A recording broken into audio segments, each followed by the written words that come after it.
Swamiji. Hari Om. Good evening, everyone. Welcome to the continuation of the discussion on the foundational texts of Indian philosophy. This meeting will be recorded and it will be posted on YouTube. So if you have missed any of the previous discussions, you may find it on YouTube. There will be a question and answer segment at the end of the discussion session. So if you have any questions, please feel free to unmute yourselves and ask. Please use the raise hand feature of Zoom in order to maintain the queue. If you are not speaking, please mute yourselves in order to minimize the disturbances. Thank you. Yeah. Recording in progress. Thank you, Prajwal. Okay. Om Sthapakaya cha dharmasya sarvadharmasrupine avatara varishtaya Ramakrishnaya te namaha. So we are continuing a discussion on RāMANUJA'S system of Vedanta called Viśiṣṭādvaita. So now there are very interesting points of difference between RāMANUJA'S system and Advaita of Shankaracharya. So just a few things I would like to mention.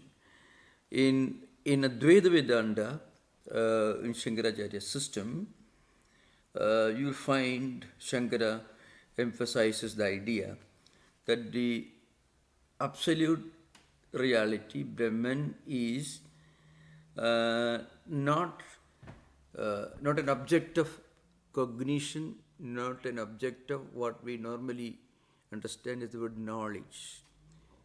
So this needs to be very clearly understood. You often find in English translation the absolute knowledge, which is which actually translation of the Sanskrit word jnanam, knowledge of Brahman, and consciousness, and jiva, I mean the unity of jiva, individual soul and the universal soul. And this absolute reality is not an object of cognition. It is not an object of knowledge, because when we use the word knowledge, it implies something that is known and the process of knowing and the knower who knows, who comes to know of the objects. So in Sanskrit it's called, jnanam, jnata, jneyam, what is known, and then the process of knowing, knowledge, and also the person who knows, that is jnata. Jnata is the knower, jneyam is the thing that is known, and knowledge is the process of knowing, cognition. So this is a very important thesis in Advaita Vedanta. That's because Advaita tells you that the absolute reality is something that is only experienced and not known, the way we know things, objects of knowledge in this world. I come to know of an object when I see it with my eyes, which means my eyes and mind come together and I cognize an object. That's the process of cognition. Now Vedanta says Atman or Brahman cannot be known like that. So you often you hear the word anubhavaika vedya, something that is known only through experience and not through the process of intellectual knowledge or intellectual cognition. So frequently you find it is unknowable. In the sense, it is beyond objectification, it is beyond empirical cognition. Now, this idea will be totally misunderstood in RāMANUJA'S system. You can see how Indian philosophical ideas, they take different positions. Now, RāMANUJA'S system, some of the philosophers of RāMANUJA'S school will tell you, this means Advaitins say that absolute reality is unknowable. It doesn't say it is unknowable. It is not knowable to the senses and mind. It is not intellectually cognizable. That's the only implication here. So, in contrast to this, RāMānuja, I will tell you that the reality can be known. It can be known. The reality of the world, of matter and finite self, only as objectives of Supreme Being, the reality of Brahman cannot be unknowable. So he says Brahman is knowable. This idea behind. So, and then he, they try to give a different interpretation to certain Vedantic statements like Yato va imani bhudani jayante yena jatani jivandi yat prainda visanjandi tad vijñāsasva tad brahma. Is a statement, it comes in the Taittiriya Upanishad, in the Krishna Yajurveda, where it's a very interesting, intellectually very rewarding experience to contrast. This particular statement comes in the Taittiriya Upanishad, where a boy is approaching his father. And he asks his father, please teach me the knowledge of Brahman. And the father, says, you go and see, sit and think and contemplate and meditate. From where do all these things emerge? What sustains them? And what finally happens to them? What's the point of dissolution of all these things? So, that is Yato va imani bhudani jayante, yena jatani jivandi, yet prayanti abhisambhisandi, tad vijñāsasva, tad brahma. That you try to understand, and that is Brahman. So RāMānuja will tell you that means Brahman can be known. So vijñāsasva means. So you can try to understand, you meditate on the origin, the point of, the fact that the reality that sustains them, and also the point of dissolution of everything. What's the final cause? What sustains them? And what is the final point of dissolution? That is Brahman. Now, it can be argued in both ways. Here, the implication is that you can know Brahman the way you can know an elephant or the tree, which you can easily know, is a visual object. Or you can know about a car moving the street by hearing. So the sense of hearing and mind come together, and you cognize the presence of a car in the street nearby by hearing the sound.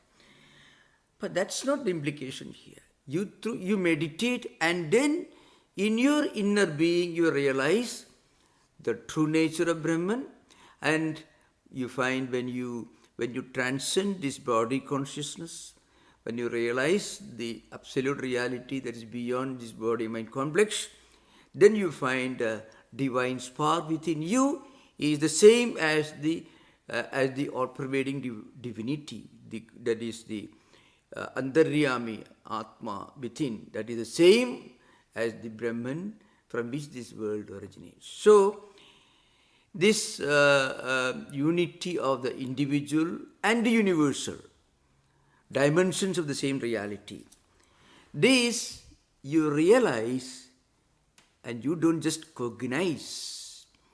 But now, vijñāsasva, such words can be stretched in any direction. So, Viśiṣṭādvaita tells you that Brahman can be known.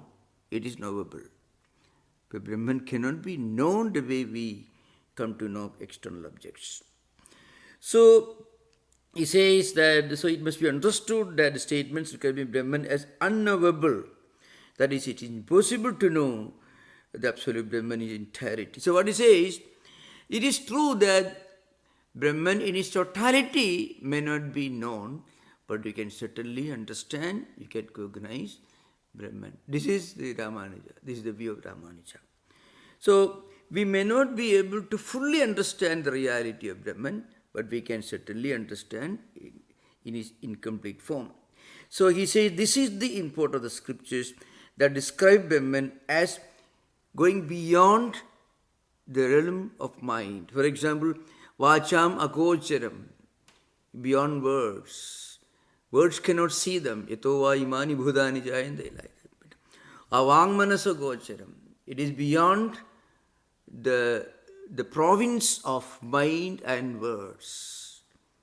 Such statements are found in many Upanishads, and Ramanuja doesn't accept, in their own language, avedyatum and avachitum and anirvachaniyattum. That means one is the Brahman cannot be intellectually cognized, avedyatum. Ramanuja won't agree with that. And again, it is avachitum. Brahman cannot be explained, cannot be described, cannot be defined. That also is not acceptable to Ramanuja. So we have to remember, I mentioned long ago, I tried to explain this in the light of Eckhart's own idea of the indescribability, what we call non-definability or the absolute reality. So that's actually is a statement that comes straight from the Bhashyas of Shankaracharya. Shankaracharya says, for example, this absolute reality is beyond words. Because if you want to explain anything in words, then it should have one of these conditions. First, there should be something to which it is compared. Or you can explain something in the context of some action activity. Let's say, for example, you can say this is like sun. You don't say what is sun, nobody asks. But you can say this, you can get an idea of the effulgence of the sun, the effulgence of light of the sun. So it is like sun, you can say. Or you can say this person is a musician because you are explaining him in the context of something that he does, karma. So dravya karma. Is a gardener, is a musician, is a painter, is a teacher. You're trying to explain somebody or something in the context of some action, karma. Or jati means some generic category. Say it's an animal, you can say. So lion is an animal, elephant is an animal. So the animal that I saw the other day is like an elephant or like a tiger, you can say. So there is some kind of a description because there are certain creatures, some animals, certain species that belong to one category. So jati or guna. Say for example, it like red flower or blue as the sky.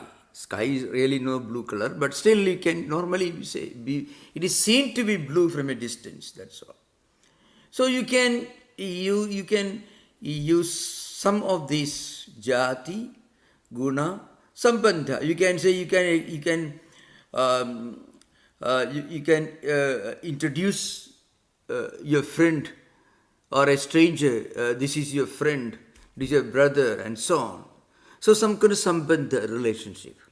So jati, guna, dravya, sambandha, all these karma, all this is called pancha, shabda, pravritti. And what is beyond this verbalization is called pancha, shabda, pravritti, nishedha. This is an important thesis in Vedanta, and surprisingly you find in Meister Eckhart also, which is far beyond the reach, beyond the theological doctrines of both Aquinas and Augustine. I mean, even to define God as God is a limitation. So, words cannot explain this reality which can only be experienced and not explained or described. Now, Ramanuja won't have any of this. He say God has a name, Srinivasa, Narayana, Sriman Narayana, and he has some qualities. So we are going to describe this in the Vedartha Sangraha, which is a small book, very well-known book, the small. In a way, those who cannot study, those who don't have the resources to study Sri Bhashya, can study the Vedartha Sangraha. It's a very introductory work, but very prominent book of Ramanuja. So there Ramanuja is good. We may make some statements from that book and later see Bhashya also. So Ramanuja rejects the idea of avedittum, avachittum and anirvachaneyattum. He rejects the idea that Brahman cannot be explained. It is beyond the five verbalizations. You cannot explain Brahman in terms of something that is well known, like sun or moon, you cannot do. You cannot explain Brahman in terms of some activity, like you explain a musician as a musician, a teacher as a teacher, and you cannot explain Brahman in terms of some action. Or you cannot explain him in terms of some relationship, some bandha, jati or generic quality, nothing like that. So these are very, very important. So Vigidam Vedyam Vachyam cha Bhasamanatvad. So he explains this idea. Therefore, it is impossible to say that Brahman is avachyam and avedyam. Because Bhasamanatvad. Because it is present everywhere, it is self-effulgent everywhere. And of course, he gives some other descriptions from the Nayayika's perspective. So that's a bit more dialectical, maybe that we discuss later. So, and again, Ramanuja says something else. There is no distinction between Saguna and Nirguna Brahman. So, in a way, this may appear to be very similar to Sri Ramakrishna's teachings, but it is totally different. Now, Sri Ramakrishna says the absolute reality can be personal and also impersonal.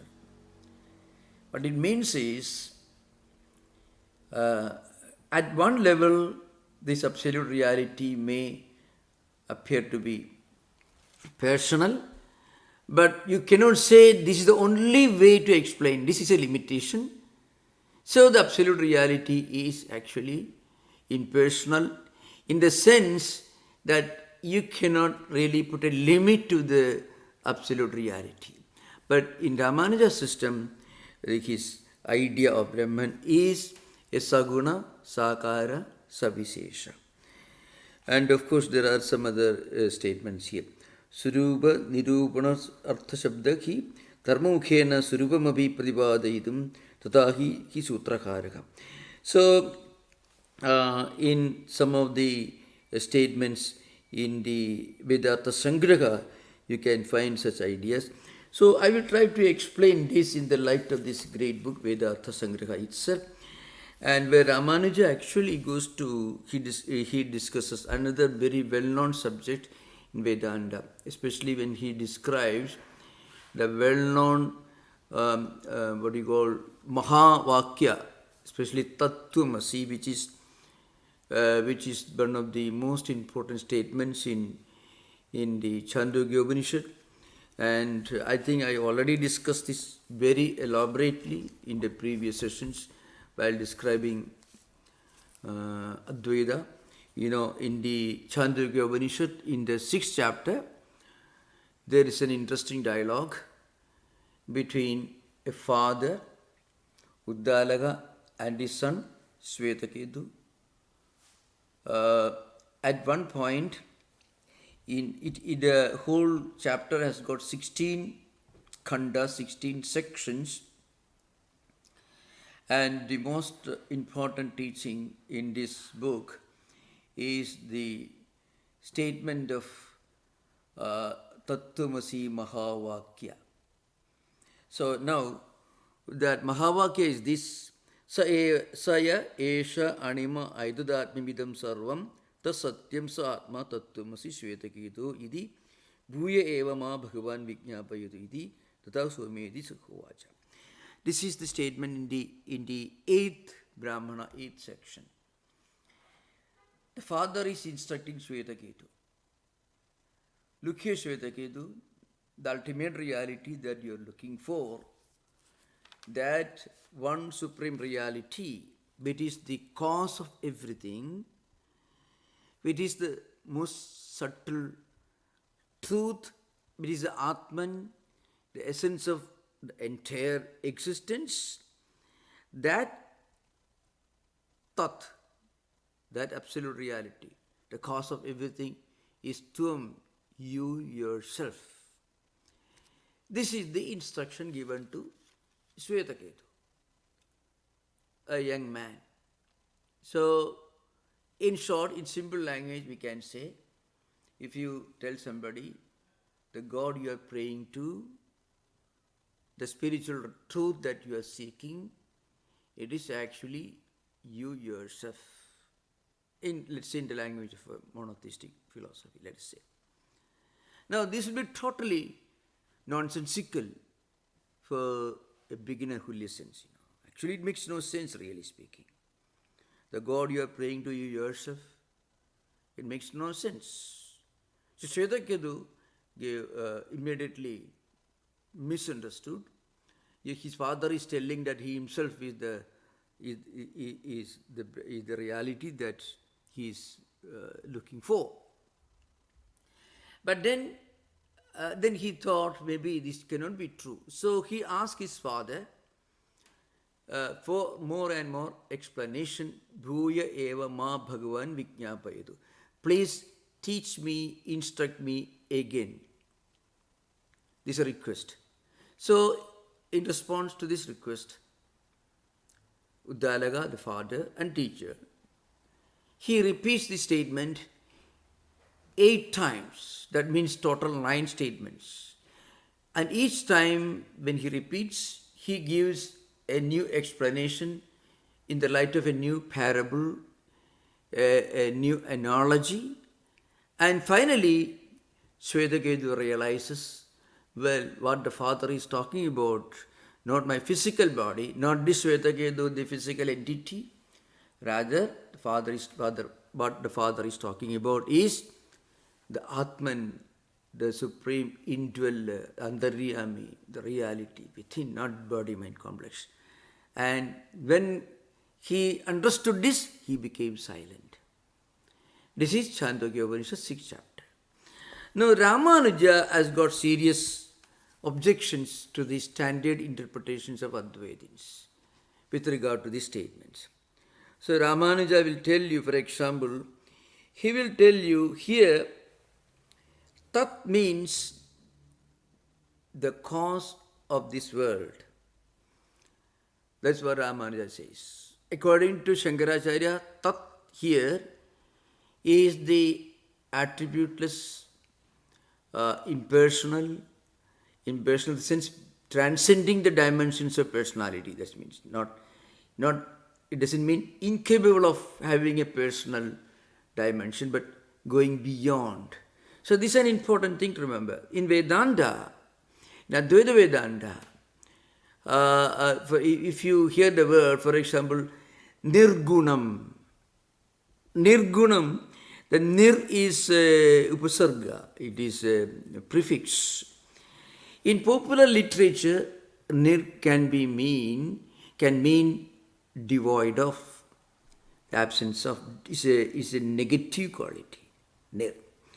But in Vedanta, Nirguna means going beyond or transcending the limitations in terms of gunas. Impersonal doesn't mean having no personal dimension, going beyond the limitations of personality, beyond anthropomorphic interpretations.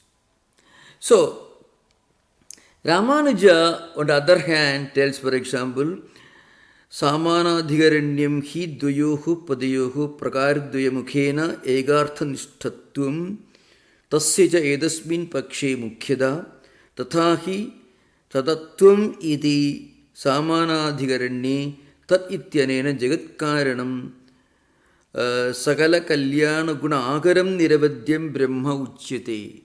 So I listened to the famous book Vedartha Sangraha of RāMāNUJA. It's a well-known book because those who don't study, those who cannot get training from a master, especially on Sribhasha, which is an important thesis, they study this book. But it cannot give you a complete, full glimpse of Ramanuja's system of philosophy, especially the dialectical things. Because Ramanuja's Sibhashya in the earlier part contains many of his objections to Advaita, especially with regard to the concept of avidya, which we just referred to sometime earlier. It is called, Sapta Anubhavati, his objections. But these books are just an introduction. Here Ramanuja says, for example, here Tattwamasi, Tat Tum Asi. In Advaita Vedanta, Tat means that transcendental, all-pervading, impersonal, attributeless, indescribable, supreme reality, which cannot be limited, which cannot have any limitations in terms of characteristics or attributes or anything. But here Ramanuja accepts to some extent. Then when he says Sagala Kalyana Gunakaram, it is so he says, for example, it is an abode, it is a repository of all perfections, all conceivable good qualities. Very similar to the mainstream Christian theology, where God is the totality of all that we can visualize and imagine to be good things: compassionate, capable of everything, strength, compassion, mercy, kindness, wisdom, everything. You can, if you listen to some of the popular preaching sermons, you can find God is defined and conceived to be a repository and a abode of all auspicious qualities, etc. Now, in Advaita system, this is not denied, but Advaita tell you that this is an approach to a higher concept. So I have to invoke again the statement from Vivekananda. We are traveling from Dvaita through Viśiṣṭādvaita towards Advaita. So this is an important thing. Here, of course, those of you who read this Samana Adhikaranyam, actually it is a grammatical rule. See, Adhikarana and Samana, two words you can, Samana Adhikaranyam, means, well, what happens is, suppose two words, let us say, you are talking about a robe, let's say cloth, let us say yellow cloth. Yellow is one thing, or what you may call yellowness, the color is one thing. The cloth is something different. But both are used to denote something, that is a cloth that is yellow in color. So yellow cloth, both have got the same adhikarana, that is the yellow cloth. Yellowness, yellow color, and cloth are different, but both are used to denote the same stuff, so to speak, same thing, that is the cloth that is in yellow color. So both denote the same thing. Similarly, Ramanuja will tell you that Tat, that is that absolute reality, which is the cause of this world, Jagat Karanam. So Ramanuja says, for example, Tathahi Tattvam iti Samanadhirane Tat ityanena Jagat Karanam. Tat ityanena Jagat Karanam. By the word Tat, what the Upanishads imply is the ultimate cause of this world. And Tvam iti Chedana Samanadhirana Uttena Jivantaryami Rupi Tasariram Tadatmataya Avasthidam. Okay. By the word Tvam, what the Upanishad tells you is, it denotes the individual self. What is individual self? Brahman itself is existing as the individual. So Brahman itself is signified as the inner ruler, as the Antaryami, as the inner ruler of Jiva. And that Brahman possessing a body as existing within the Jiva as itself, and as possessing Jiva as its present mode. So he says, there's two things. First, the Antaryamitum is an important doctrine of RāMāNUJā'S. Secondly, Sagala Kalyana Gunagaratvam, that is the characteristic of Brahman as the abode, as the repository, as the source of all that is auspicious in this world. This is not agreeable to Advaita. For Advaita will tell you, even if you call God is very compassionate, you are actually defining God as a phenomenon which is compassionate. So that itself is a limitation. So if you give any definition, anything that is defined, then you are limiting it. It becomes imperfect, it becomes incomplete. Nothing that is defined can be perfect. So it doesn't mean that God is cruel or anything. It's an important thing. That is, of course, this is a very, very important aspect of Advaita Vedanta. You often find criticism that Advaita is immoral. You often find, very, very often, especially during the early years of the trend of Advaita becoming popular, especially those who had only English translations, superficial and inaccurate English translations as the only sources. Frequently there was criticism that Advaita is immoral. It is indifferent with regard to morality. But Advaita is actually a philosophy of the most profound and universal spiritual ethics and morality, because it is teaching the spiritual oneness and unity of not only humanity but the entire creation and existence. So you have to remember this. Advaitins consider even calling God as a compassionate person to be a limitation, because compassionate or non-compassionate, strong or weak, good or bad, all these descriptions are applicable only to empirical things, only to phenomenal things. The second point is, RāMāNUJā'S do not accept the distinction between the Paramarthika Satta and Vyavaharika Satta. That's an important thing to remember. Advaita Vedantins will tell you, it's okay to explain God as a compassionate being, but that is only at the Vyavaharika level.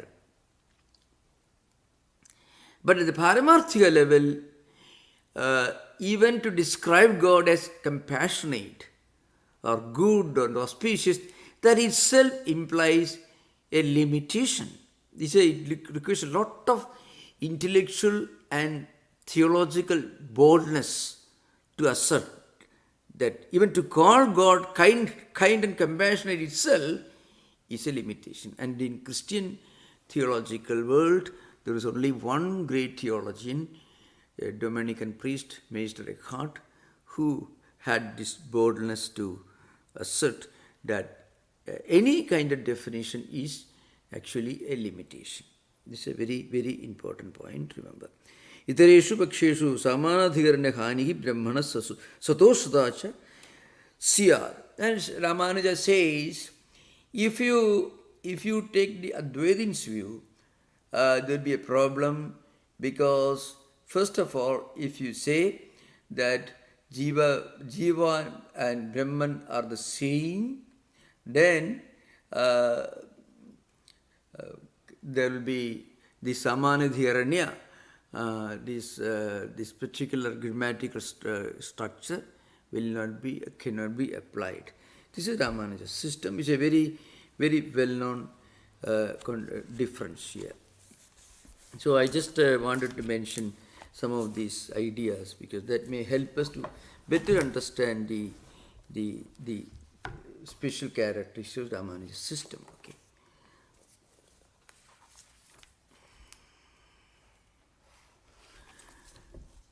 Now, but then on the one hand, so we have to make a short summary of Ramanuja's system. We are with today's class, we are coming to the end of one important part of our discussion on Ramanuja's philosophy.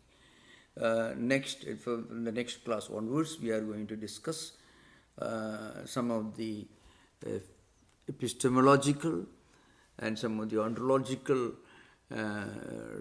distinctions of Ramanuja's system in the context of its comparison with Advaita. So far what we described here was essentially, I can put in a few words. First, Ramanuja's wonderful description of the philosophy of devotion.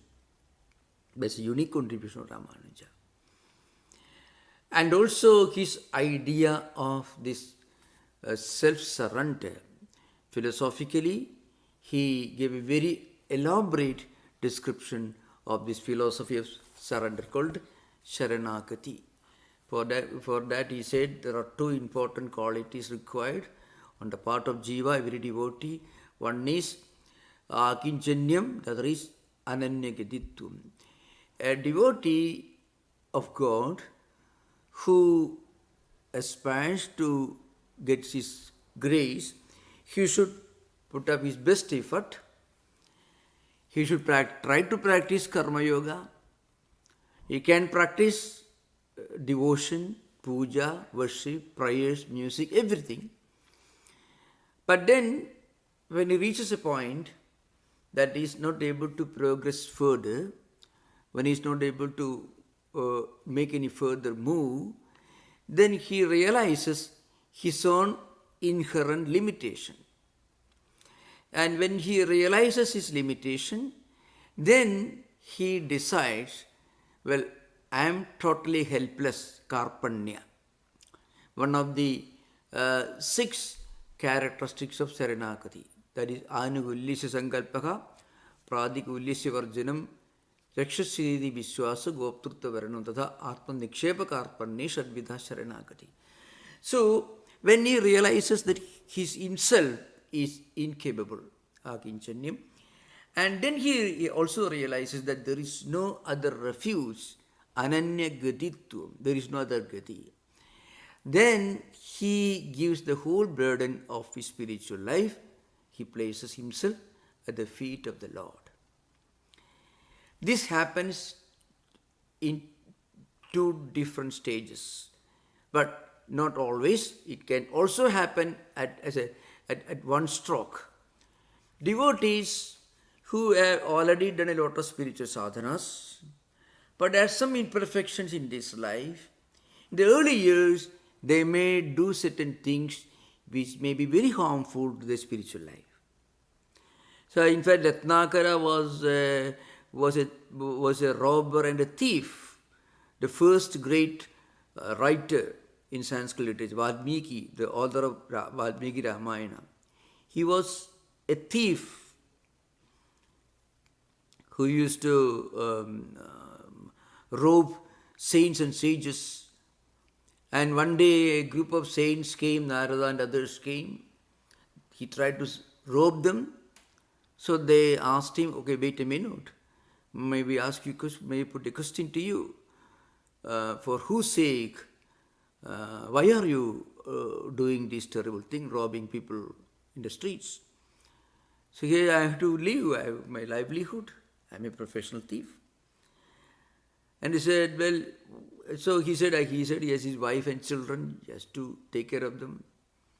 Then you go and ask your wife and children and others whether they will share in your sins. This is a very sinful deed. He accepted that. So are they going to take a share of these sins? He said, I don't know. You go and ask. We will wait here till you go and return. So this man went home and asked his wife and children and relatives because he was indulging in this theft and robbery to bring money to take care of his family. They said, we can't share your sins. It is your business. We don't know how you are bringing all these things. You may be robbing, but you should share the sins yourself. We can't share them. And he was actually heartbroken. And he came and he repented and he fell at their feet and they gave him a mantra, they taught him some spiritual disciplines, and eventually he became the great saint Valmiki, the great scholar, the great writer, and also the great devotee. And so, they just gave him one mantra. The shock that he had when his wife and children and parents and relatives told him, we are not going to have a share of your sin. It is your business. You have to go to hell if you want. It's your business. We are not going to hell for your sake. Immediately this man had a sudden transformation. You can see this happening.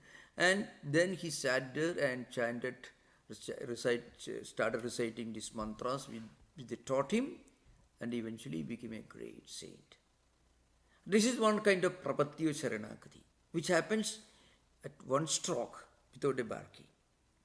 This you may find in the tradition of Christian mysticism. Maybe Saint Francis of Assisi an example.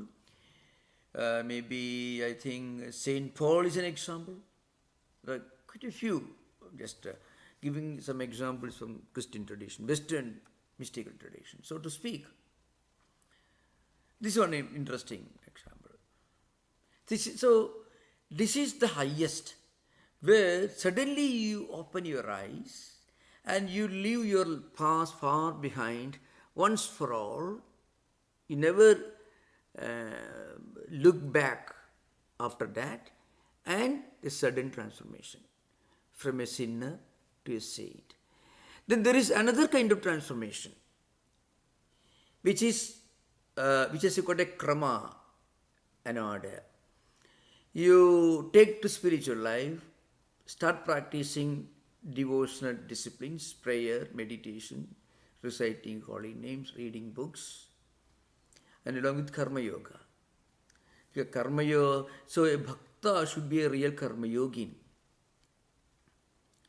These 4 levels of karma yoga in the context of a bhakta are outlined in the Bhagavad Gita in the 12th chapter from 8th verse to 11th verse. So you can find in a descending order 4 levels of devotional evolution you can find in the Bhagavad Gita. So anyway, if you are interested, you can ask later. I will explain. No, I'm leaving it there. So you turn to spiritual life. At that time also, you start practicing some kind of a sharanagati, a prapatya, or self-surrender. Without that, you cannot really start practicing spiritual life.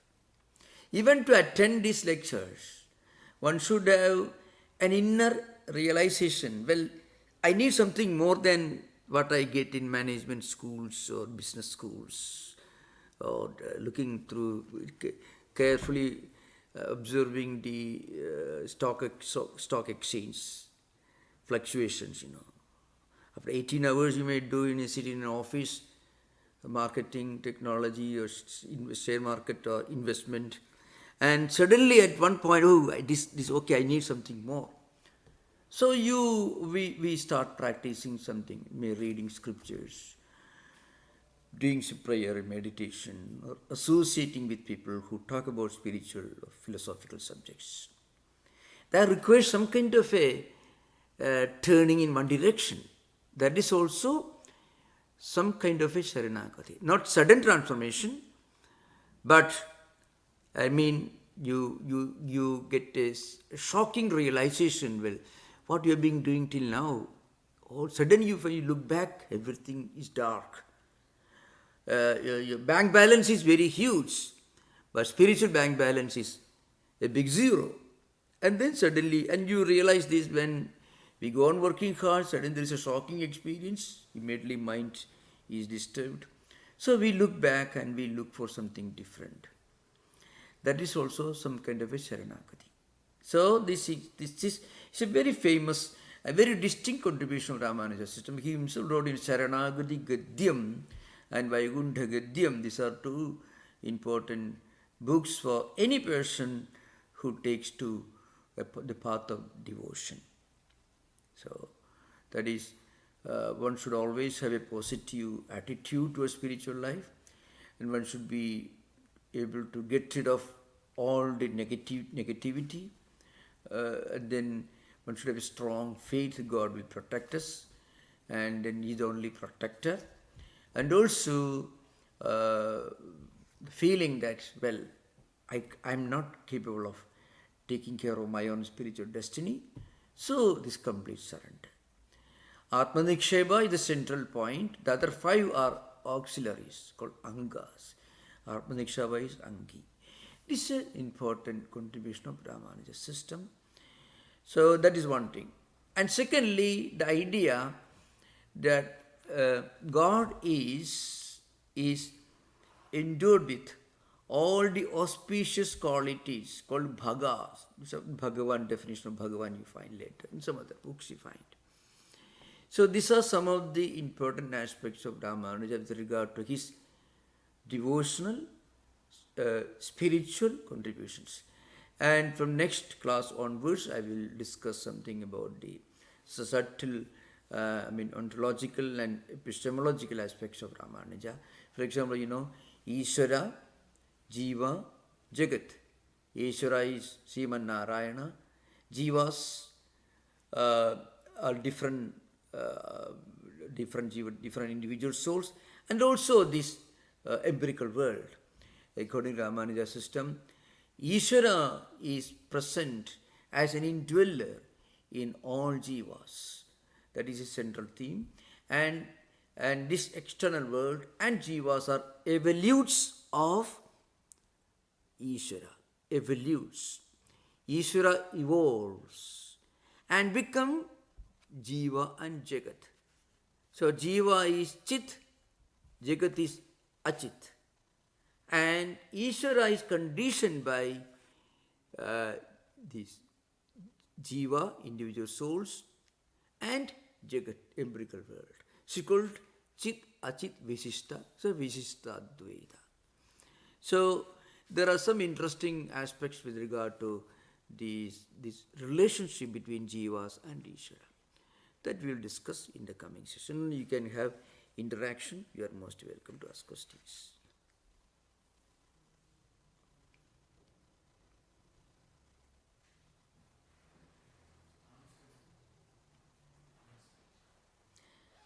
And before we take up questions, I have an important duty, that is, there will be no class next Sunday, because next Sunday is a very auspicious day for us.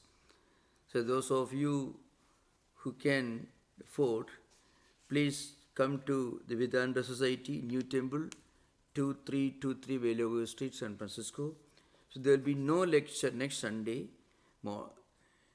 because we have this Divine Mother, Kali Puja, next Sunday evening 7:30 we have Kali Puja.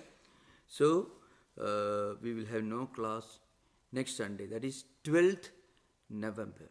And also there will be no Sunday lecture in the morning on Sunday 12th November. That's because we have Kali Puja on the same day. It's a very, very important event for us. Okay, please remember. So on Friday evenings there is a scripture class, that you all know. But there is a very important announcement. Those of you who are here, you can come to the New Temple, 2323 Velogo Street, San Francisco. So there will be no class on November 12th. So the next Indian philosophy class will be on Sunday, November 19th. So please remember. So we will have 2 weeks interval, and then we'll take up a very interesting subject, interesting in intellectually very rewarding, some of the epistemological aspects of RāMāNUJā'S system, which is very interesting. Thank you. Thank you, Maharaj. Thank you. Mark, please go ahead. Yeah.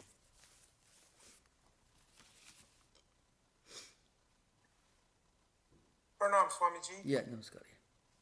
I would like to hear about the 4 levels of evolution as explained in chapter 12 of the. Oh, wonderful. This is precisely what I want. Thank you for this. So, if you take Bhagavad Gita, 12th chapter is Bhakti Yoga. From 8th verse to 11th verse, in 4 verses, you can find Lord Krishna is giving 4 levels of spiritual devotional evolution. So, at the first level, if you always think the Lord is within you, then He will be nivasishisi mayeva the udhamna samsaya. That means, say, if you have fully mayeva manadarsya mai buddhim nivesaya, nivasishisi mayeva ada udhamna samsaya. So, you dedicate, you offer your mind, your thought, feelings and emotions, anxieties and worries, all the functions of the mind and emotions, you completely dedicate to the Lord in totality. Then what happens is, then Lord Krishna says, you will live in me and I will live in you. God will live in you and you will be living in God.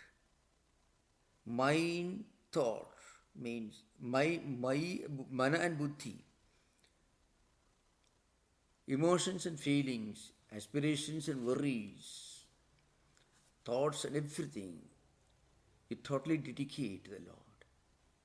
It's a very blessed state of life, but it is the highest state.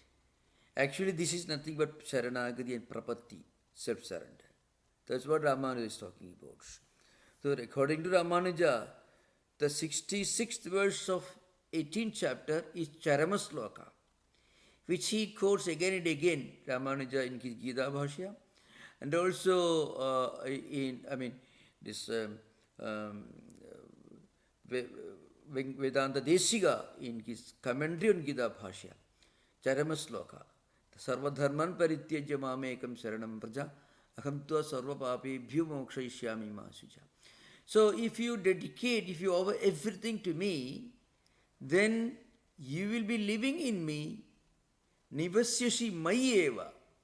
You will be living in me, which by implication also means I will be living in you. But this is the highest state. Now, it's not an easy thing to do. It is, prapatti is not a verbal pronouncement. Oh God, I give it to you. It doesn't happen like that. Frequently we may do everything is by God's will. I know every day so many millions of people, oh God, thy Lord's be done, thy will be done. But often they will go with their own will most of the time after the prayer is over. Thy will be done, but it doesn't happen that way. If the prayer is done once in their lifetime in total sincerity, it becomes self-surrender. You became a Saint Teresa of Avila. Because you close the bargain, then there is no argument. You go to a market, and when you close the bargain, that's the end of the transaction. Then actually you don't even have to go to church again. If one can sincerely believe, let thy will be done, but it doesn't happen. It becomes a verbal statement. But even the verbal statement also not without its usefulness. So Lord Krishna says how to reach that state. So you come to 9th verse. So Atha chittam samadhadam na shaknoshi mayi stiram abhyasa yogena tato mamichhaptum dhananjaya. That is the 9th verse. Suppose you cannot totally and completely dedicate your will, your mind, your feel, emotions, everything to God, then practice Abhyasa Yoga. Abhyasa means repetition or repeated practice. It's called Abhyasa Yoga. There are many interpretations of this Abhyasa Yoga. One is you practice Navadha Bhakti, stated in the Bhagavata Purana. Sravanam Kirtanam Vishnu Smaranam Pada Sevanam Marchanam Bandhanam Dasim Sakhyam Atma Nivedanam. That is Navadha Bhakti. That is, you hear, if you want to hear many things, hear about God. And you say many things, you say something about God, Kirtanam. You remember many things, you also remember some scriptural statements about God. And then you do puja, rituals, prayer, confession, whatever it is. And then all these disciplines, you think of God as your mother, your father, your master, and so on. So, Archanam, Vandanam, Dasyam, Sakhyam. So, you can look upon God as a friend or your master. So, any of these human relations, different aspects of human relationship, can be sublimated into spiritual discipline. That is called Abhyasa Yoga. It will say in modern time, it will say, you think of God as a friend. That's okay, wonderful. Many mystics of the Middle Ages, I'm referring to Christian tradition because I want to somehow make myself intelligible to non-Hindu, non-Indian audience. So many of the mystics, if you read, they look upon God or Christ as a master, often find. So in some traditions. But this was common in India. So some kind of, you establish some kind of a relationship. Just as you have a relationship in your family, that relationship can be sublimated to a spiritual level. That is Abhyasa Yoga. But even this is also not easy for many. So, Abhyasepi asamarthosi matkarma paramo bhava madattham abhikarmani kurvan siddhim avapsyasi. Suppose you are incapable of practicing Abhyasa Yoga, then all right, you think, you imagine that whatever you are doing is God's work. That's also. Remember, one thing is, if a person sincerely believes that what he is doing, everything that he does is God's work, he cannot consciously do anything evil. It becomes psychologically impossible for him to do anything wrong. Willfully, it becomes impossible for him to do anything wrong if he sincerely believes that whatever he does is God's work. It's God's work. Matkarma paramobha, that is 10th verse. Then Lord Krishna comes to the lowest level. Anyone can begin. And then he says, Atha etadabi ashaktosi kartum madhyogamasidha sarva karma phalatyagam tatakuriyat atmavan. Even if you cannot practice this, the last alternative is given, last resort is, do your work mentally. Mentally you imagine, well, then I have done my best, Lord. Even if a person begins by practicing the last mentioned discipline, slowly he will find he is moving forward, he is evolving to higher and higher level. So these are 4 levels of spiritual disciplines. I mean, from the earliest, the first, I don't call it the lowest, maybe that's the only way to put it. You do your work, even if you cannot go to a place of worship, do everything. Well, I'm giving my action, I am offering my action, also the results to the Lord. Then next, well, it's God's work. That is 10th verse. Then at a still higher level, once you actually start doing everything as God's work, then slowly our mind gets inclined to some spiritual thought currents.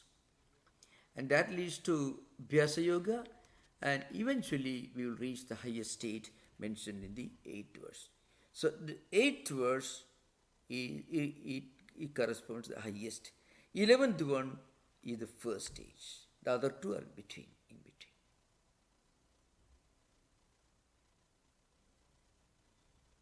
Thank you. Yeah, thank you. Thanks, Maharaj. AJ, you're next. Yeah. Namaste, Swamiji. Namaste. So, a little bit of confusion that you make clear for me. Yeah. So, now, Brahman cannot be described, right, according to Advaita philosophy. Yeah. It's beyond description. Yeah. Now, in Bhagavad Gita, chapter 10, as well as we have Viśiṣṭādvaita, Yeah. it's full of adjectives for God. Yeah, in a way everywhere. describing Yeah. God. Thousands So of adjectives. Yeah. Are Thousands they of adjectives. Yeah. mutually exclusive? Like Advaita doesn't really, it's different from the rest of, mainstream Hinduism, Yeah, Bhagavad yeah. Gita, You know, Viśiṣṭādvaita, or how do they put it in Yeah. context? How do they put that Yeah, in yeah. Advaita accommodates all these qualifications, attributes. Shankaracharya himself wrote the commentary on Vishnu Sahasranama, 1000 names. His commentary is famous, Vishnu Sahasranama. What Advaita tells you is, these names do not exhaust. They do not exhaust the reality. So, even in fact, in that case, the Upanishads tell you that all the Upanishads are only attempt to explain which can only be experienced. Then you may ask this question, then why should you read Vishnu Sahasranama if it doesn't explain God? By repeating, by reading only, we will be able to make our mind ready to eventually realize Advaitic truth. This is an important thing.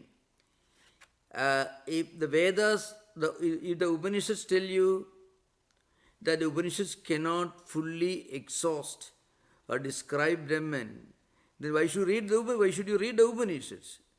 The Upanishads tell you that these Shastras, these books you should read through Swadhyaya, through Adhyayana, and that practice eventually make our mind ready and fit to realize the supreme truth. So Upanishads themselves will take you to a state which is beyond Upanishads.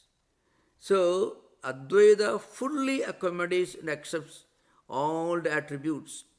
What it says is, the absolute reality is not exhausted, it is beyond attributes. That's an idea behind. This is a very, very important. This is often not fully understood in if you just read translations, frequently this happens. See, the meaning of the word nirguna in the context of Advaita doesn't mean devoid of gunas, it means transcending the realm of gunas. Even, that's why often attributeless. Attributeless is actually a word used, nirvisesha, nirguna, all these words are used. It means beyond, transcending. That's the idea behind. That's a very important thing to remember. Thank you so much. Yeah. Thank you. Yeah. Thank you for the question. In fact, these questions will give me a chance. Otherwise, many people will have Brahman has no name, but our God has so many names. Here, Advaita Brahman has no name even. So, surprisingly, you find in RāMāNUJA system there are astonishing lack of understanding from some of the subtle truths. That's why frequently I say, RāMāNUJA was listening to his Advaita teacher, that is, I mentioned his name, So RāMāNUJA's Advaita teacher. And then, but he could have straight away walked a few miles and gone to Kanchi Kamakshi temple. And Shankaracharya went there and he recited this Saundarya Lahari. See, a great devotional piece of classical devotional poetry. Just imagine. So, Madhvacharya, who opposed Shankara, all around him there were temples which were installed by Shankaracharya, where he went and recited, not wrote, he didn't write, he recited this magnificent devotional poetry, like a flow of Ganga. So from that they could have understood this Advaitin teacher is also a great devotee. So it's very important to remember, Yeah. Okay, thank you. Thank you for David? this. Yeah. Thank you, Maharaj. David, if you'll unmute yourself and ask your question, that'd be great. Yeah. Hello, Swami. Yeah. I have a question. Did you say that Ramanuja said that Saguna Brahman and Nirguna Brahman are identical? How could that be? And if so, how could Ramanuja realize Nirvikalpa Samadhi if he did not? It sounds like he would be like. No, Ramanuja won't talk about Nirvikalpa Samadhi. You find Ramanuja is a prapanna, somebody has surrendered himself. And Saguna Nirguna, Ramanuja's concept of God is not Nirguna. What he said was, he was trying to maybe question the Advaitin's view that Saguna Brahman, it is a realization that happens at the penultimate stage before you realize the supreme reality, Nirguna Brahman. That he was contradicting. His highest is Saguna Brahman itself. So, remember, if you read how Sri Ramakrishna attained Nirvikalpa Samadhi, Sri Ramakrishna was worshipping Divine Mother all his life. And then Totapuri's teacher taught him Advaita sadhana, Advaita practice. But he was finding it difficult to transcend that Saguna aspect. Divine Mother was all, because he was a devotee, a worshipper of Divine Mother all his life. Then Totapuri asked him, took a piece of glass and pierced on his between the two eyebrows and asked him to meditate on that. That is a Nirguna Upasana, Nirguna meditation. And immediately Sri Ramakrishna transcended. Remember, transcending is not rejecting. Transcended, going beyond, not rejected. But Sri Ramakrishna continued to be a devotee of the Mother, Divine Mother. But at that Advaitic level, he went beyond the Saguna aspect of the Divine Mother, the form. This is an important thing to remember. So, that again confirms Swamiji's view. See, Ramanuja's system is absolutely 100% correct. But Advaita system it transcends that level. Here transcendence doesn't happen to the reality. Transcendence happens to the seeker, the individual spiritual aspirant who practices. And he, at some point, the highest devotee realizes that the God to whom he is praying is actually residing within him as a divine being. That is a matter of realization. Here again, there is no rejecting of the personal. There is transcending, going beyond of the personal. This is an important thing. If there is a rejection, there will be bitterness. So you can always see, I have when you study the dialectical arguments with Madhva, Ramanuja and Shankara, so of course there is not much of a serious controversy between Shankaracharya system and Ramanuja system. But when it comes to Madhva, you find there is a lot of dogmatism. The dogmatism is the result of the idea that if you are if you are accepting A, then you can accept A only by rejecting B. If you accept A, it doesn't mean that you have to reject B. In spiritual life, it doesn't mean that.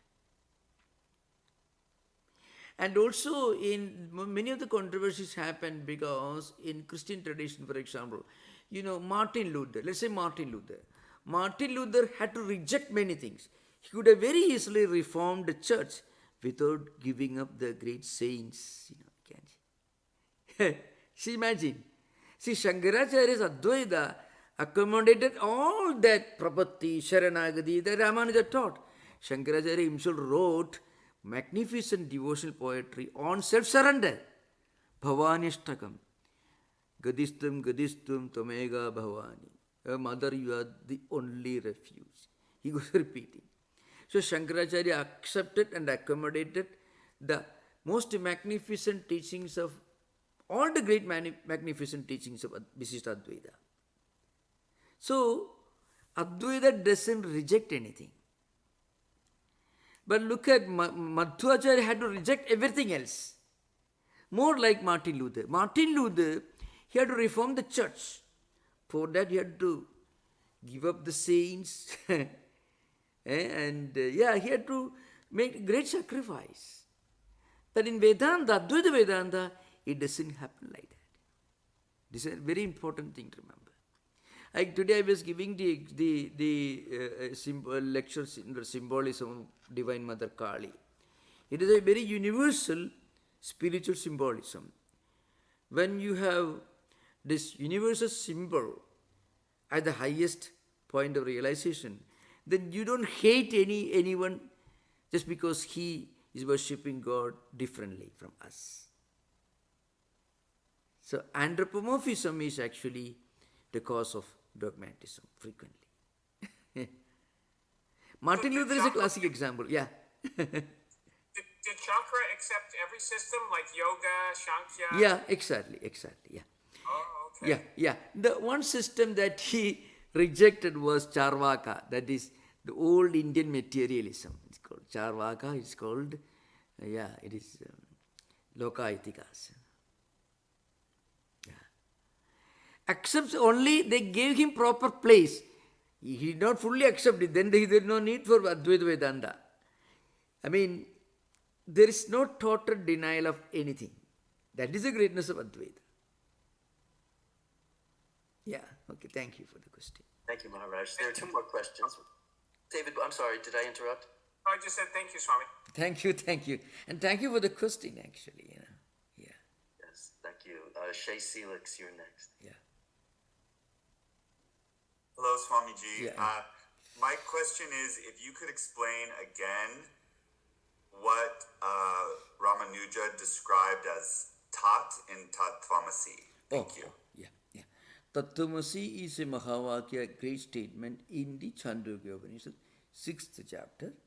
From its sixth chapter. In 6th chapter, there are 16 sections. From section 8 to section 16, all the total 9 sections, there is a discussion of Tattwamasi Mahavakya. Ramanuja tells you that this Tat, that implies the Brahman, the cause of the universe, which he describes as the abode of all auspicious qualities, attributes, and all different aspects, all positive aspects. The Tat, Brahman, which is Saguna. Because it is endowed with so many attributes and qualities and so on. So naturally it is Saguna, Sakara. And Tvam is the presence of that Brahman within every individual soul. And both are denoting one reality. The main point of contention between Ramanuja's interpretation and Advaita interpretation is this. Ramanuja says that this Tat, which calls Jagat Karanam, the cause of the universe, the origin of the universe, it is the abode of all auspicious, conceivable auspicious qualities and perfections and great aspects of greatness. Now, in Advaita, even if you define God as the abode of all conceivable qualities, you are limiting that reality, you are defining it. And definition means limitation. So, it is just a matter of discussion, a dialectical discussion. I give the example of Meister Eckhart, who said that absolute reality cannot be described or defined because description itself is a limitation. So also Advaita will tell you, actually this idea is just straight from Shankaracharya's commentary, Eckhartian concept of the Supreme Being, beyond even the Holy Trinity. Even Holy Trinity, that concept itself is a limitation of this infinite, indescribable Supreme Being. That is Eckhart.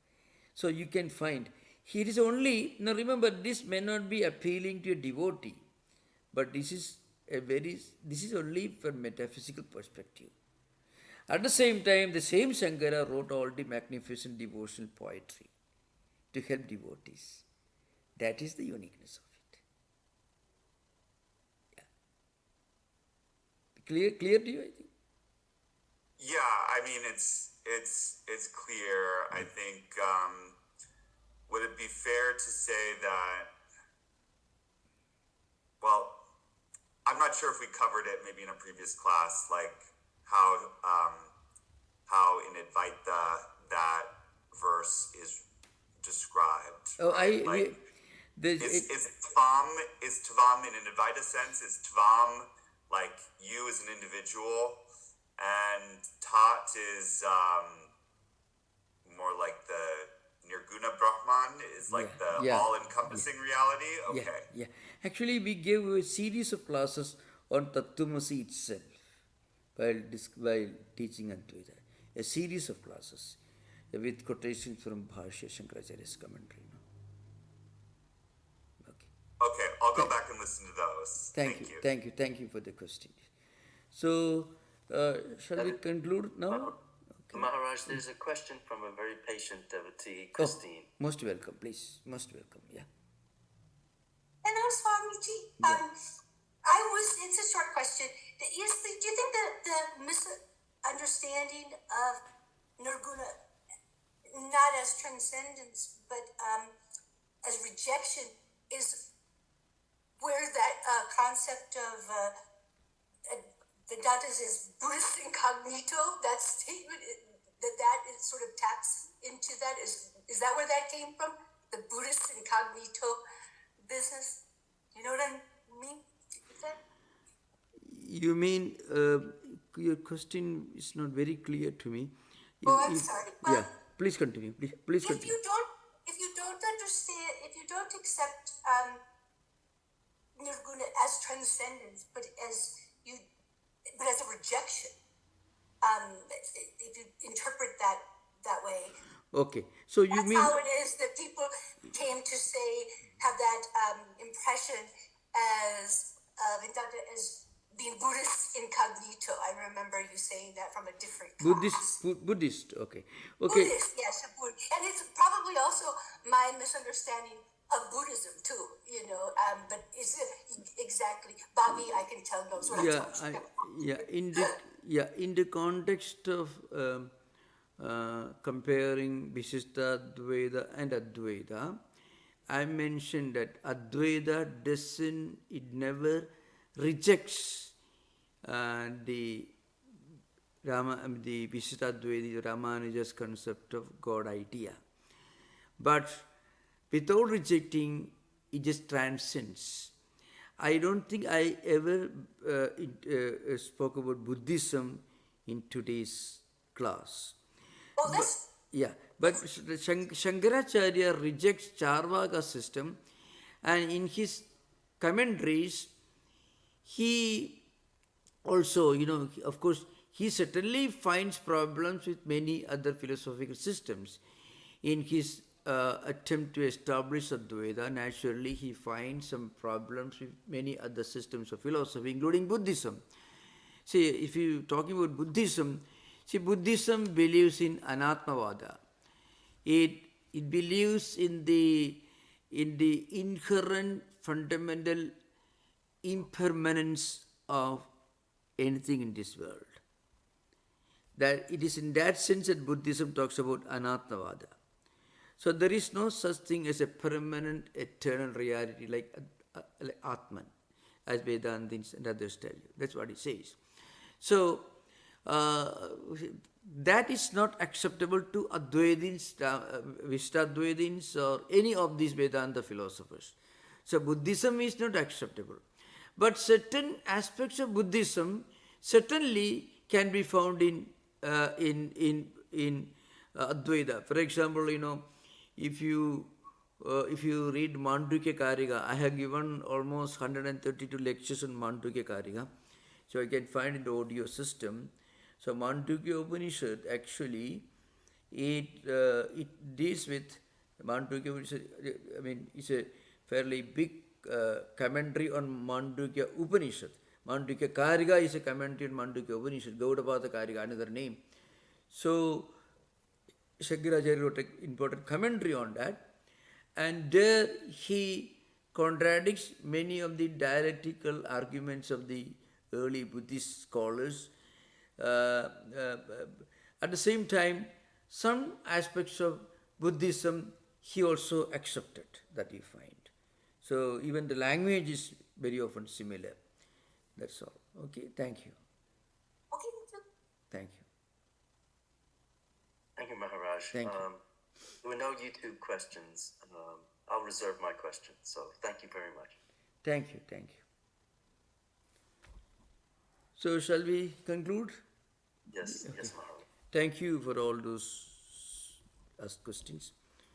Om Shanti Shanti Shanti Harihi Om Tat Sat Sri Ramakrishna Arpanamastu. So please remember, there will be no class next Sunday on November 12th. We have Kali Puja in our temple, new temple at 2323 Valley Street, San Francisco. You are all most welcome to attend the program. Thank you. Namaskar. Recording stopped. Thank you for this wonderful class, Maharaj. Thank you. Thank you for the questions. For acting as a moderator, it was very helpful. Thank you.